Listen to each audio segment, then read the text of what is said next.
Hi, I'm Georgie with POC Culture.com, and I'm here with producer Julie L. We're going to talk about Tick Tick Boom. So, first off, Julie, I just wanted to say thank you for being here and talking with me. Thank you. I'm so excited to meet you. I'm excited too. So I saw Netflix partnering with those five performing public art high schools to celebrate Mhm. Tick Tick Boom, and I was just curious for you, how exciting is it to see all these like young kids being inspired for by something that you're working on?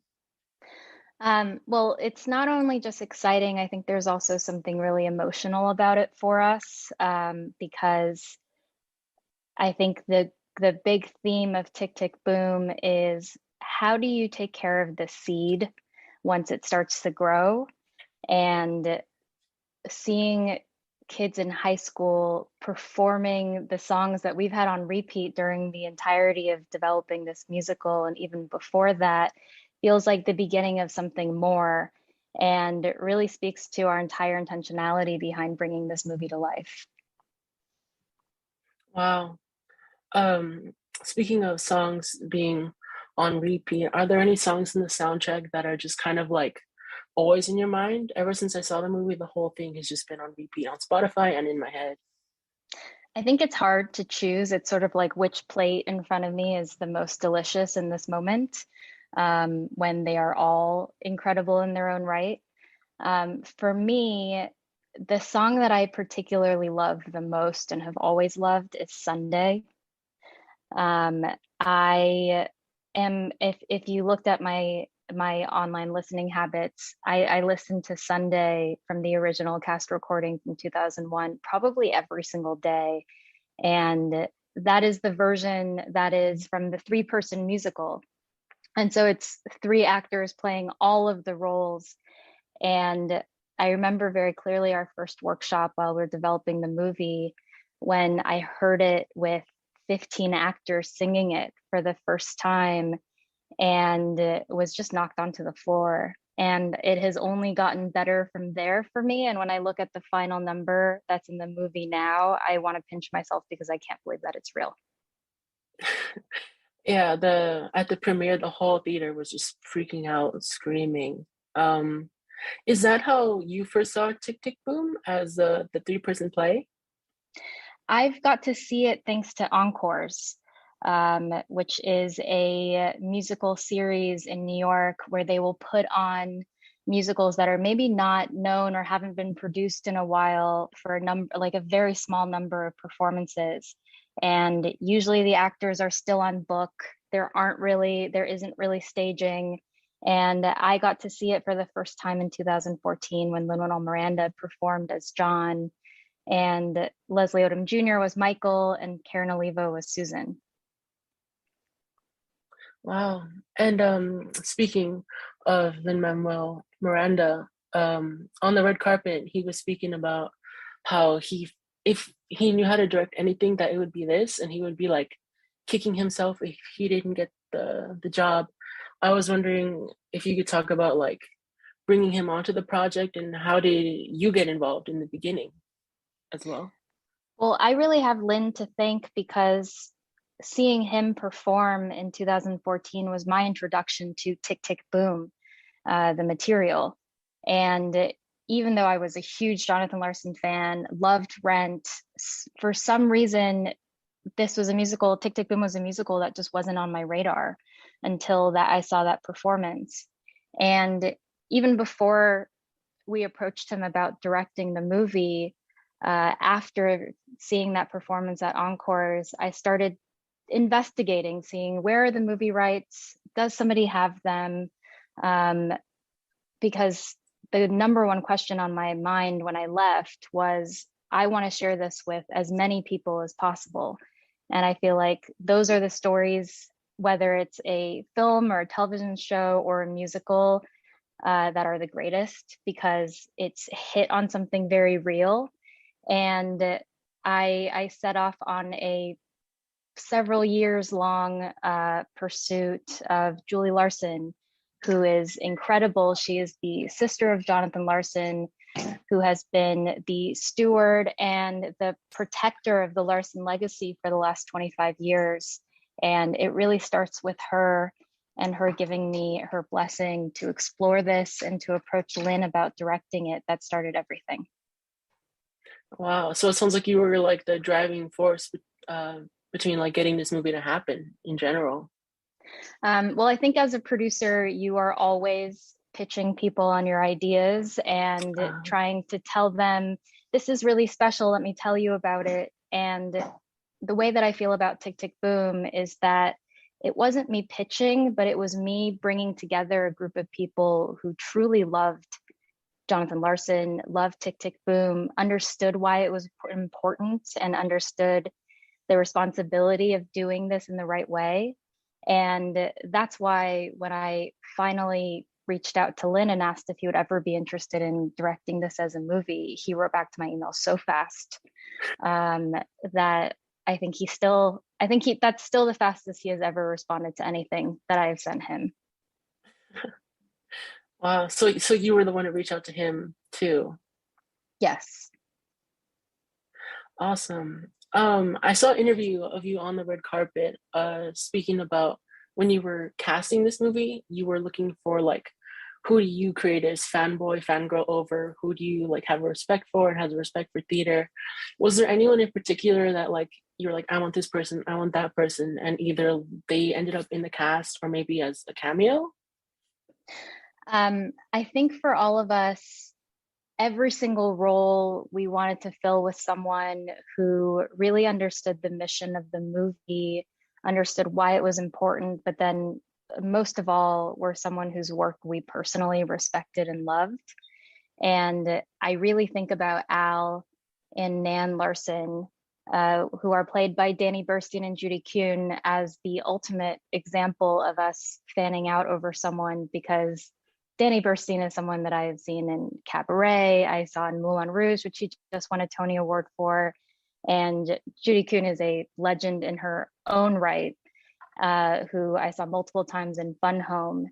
And the idea that they would be playing John's parents and that they would come for a day of shooting and bring all of their skill and their love for this movie was so moving, especially when we were shooting it last fall in the middle of COVID, and nothing was easy, but the commitment that all of our actors made it feel a lot easier than it was. Wow.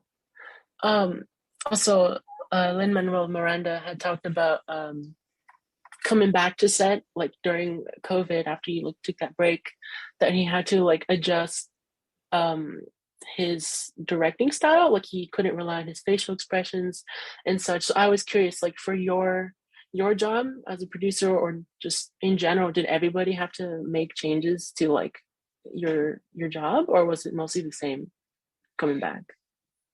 It's funny because everything was different, and yet there was something really familiar about it all, because we had had 8 really wonderful days of shooting in March 2020 before we got shut down. And then we had 6 months of what we called hiatus, but what it really was us beginning to take steps forward to figure out if it was even possible for us to make a movie. And at Yeah. the time, no one really had the answer to the question of how do you make a movie safely? But on top of that, how do you make a movie musical with choreography and singing in New York City safely? Yeah. There were some productions that had bubbled their entire cast, and you just can't do that in New York City.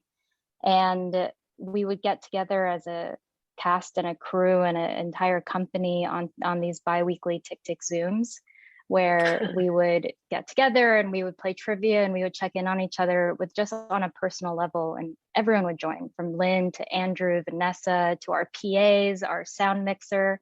And so when we finally got on set, and our priority was both doing creative justice to the film, but also making sure that every single person who came to work was able to do it safely, it in all of our memories, it almost feels like we didn't have PPE on, even though I know we were all covered in layers and layers of it, because we really bonded together like a family.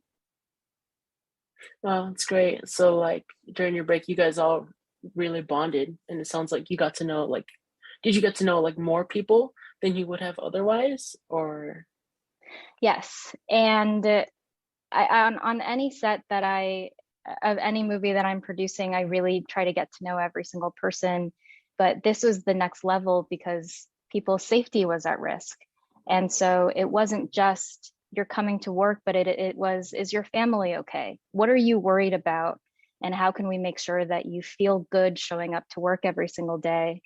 And Lin would say, this is my first movie and I have face masks and face shields and sometimes a gown. And I feel like I'm directing with one arm behind my back. But what it really comes down to is that he expresses so much optimism and possibility and belief through his eyes. And he would just look at all of us with whatever the challenge was, and we felt like we could do it. And I think that is what got us through a very long, challenging shoot. Wow. Um, that's awesome.